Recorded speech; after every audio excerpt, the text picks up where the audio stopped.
Hi, welcome back to Record, Mix and Master, and today I'm going to talk about the Audified U73b Compressor, which is a faithful emulation of the old and rare German broadcast compressor limiter of the same name.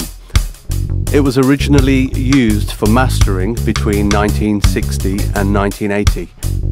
It's an all-tube Vari MU compressor with adjustable release time. The plug-in circuit design is exactly the same as the original hardware, except for the addition of input and output gain controls before and after the compressor, which gives you more control over the compression amount. They've also added a VU meter and a sidechain capability. The compressor's controls are pretty straightforward.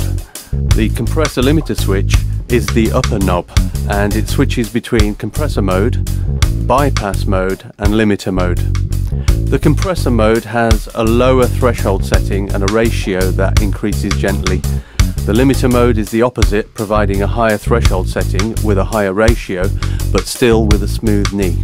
Below the compressor limiter switch, there's a release time switch. The first three positions offer a fixed release time, and the other three positions, which are marked in red, are dependent on the program, on whatever your signal source is.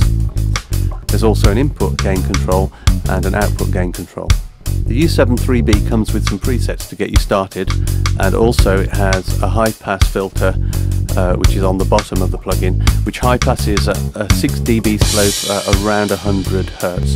The first thing you'll notice when you engage the plugin is its warm, sweet, smooth analog sound, which sounds particularly sweet on drums, bass and vocals.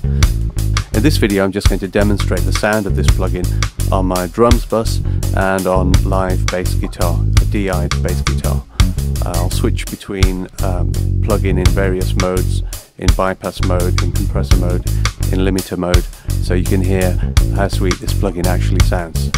You can find more information on compatibility of the U73b compressor on the Audified website at shop.audified.com.